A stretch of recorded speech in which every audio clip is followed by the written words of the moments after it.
Patrice George. I'm an associate professor in textile development and technology, and my specialty is woven textiles. I've been at FIT as a full-timer for 9 years now, and I was an adjunct for about 3 years before that.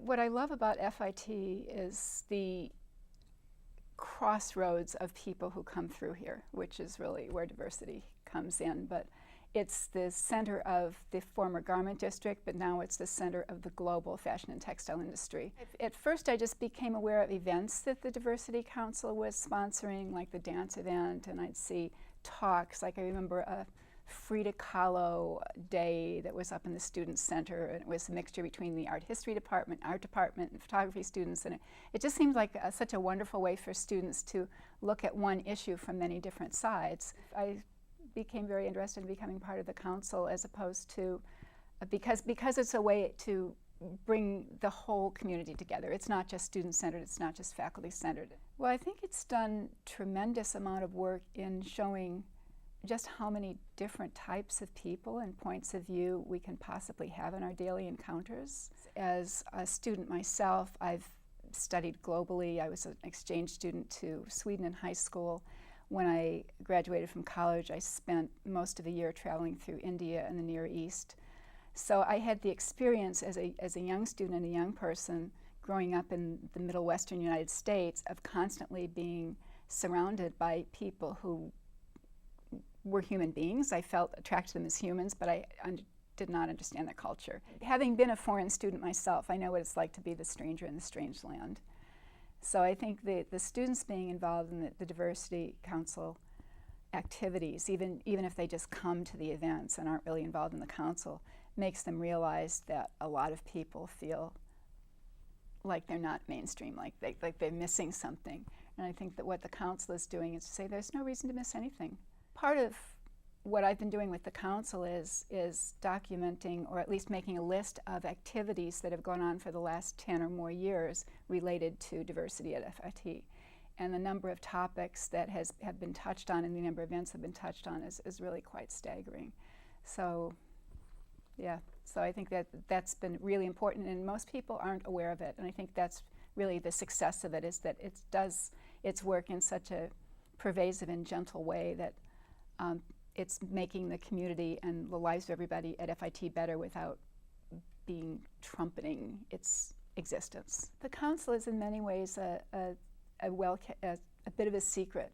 You know, like I said, one of the things I appreciate about it is it does work in a very quiet way, but I think it needs to be a little bit more forward in letting the whole community realize it's here, and that it's a place where everybody should not only just come to events, but actually come with their own issues. Like, I think the support of safe zones is one thing that the council has been supporting, and for students who have any kind of issue, whether they feel threatened in any way by a social situation they're in or an academic situation. So one of the courses I teach is the history of the textile industry, and in that class, with their students' final projects, I encourage them to go back into their own family backgrounds or national backgrounds and try to find something related to their own background.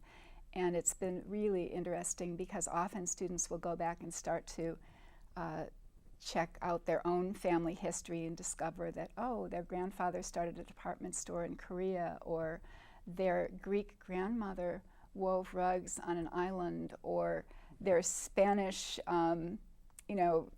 great-great-great-grandparents had a mill in Castile. So and those stories, they exchange, they give those reports. So by looking at the textile industry, you can go into almost any culture and find out more about the culture and the history and the politics and the people too, just from starting with a piece of cloth and saying, where did this cloth come from? So when I think of diversity here at FIT, I think of how many different ways a student can approach, for example, the same project. You know, in my classes, when I first come into the classroom, I find out where everybody's from. But that doesn't mean much, because I have a lot of Turkish students, and my Turkish students could be Muslim, Christian, or they could be not from Turkey at all. They could be from Spain or Syria.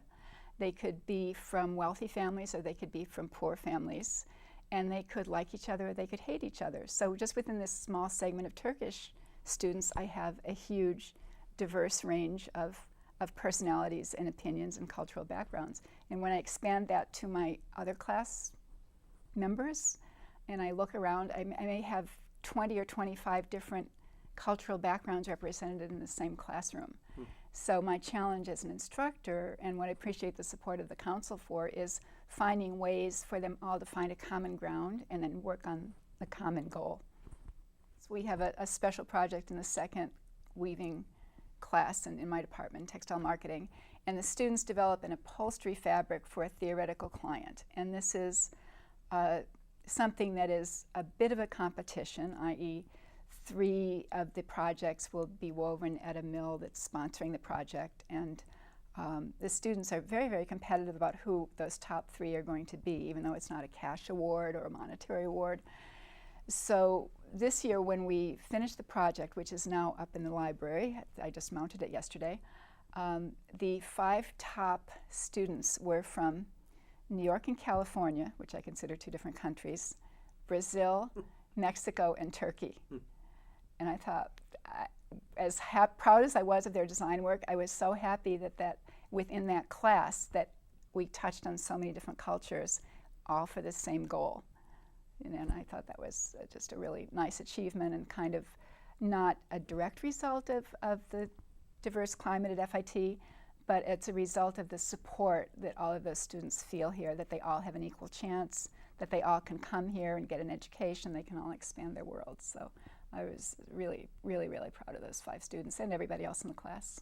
I've really enjoyed the retreats because, again, you're always surprised by your colleagues, but I've certainly learned from my colleagues on the Diversity Council that you can't take anybody for granted. You know, for example, my office is next to Deborah Beard's, but I would never have known if I had not been on the council that Deborah Beard has a daughter who is half Nepalese. You know, I mean, when she talked about her background, my jaw dropped, and then it was so funny, and she sort of enjoyed that, like, look at me, you know, I'm this, you know, classic, you know, blonde American, but this is my background. And yeah, I think we all have, there have been some really wonderful collegial moments where people have shared things with the council that they may or may not share with their students, and it's just, I always just really enjoy the meetings and getting to know everybody better.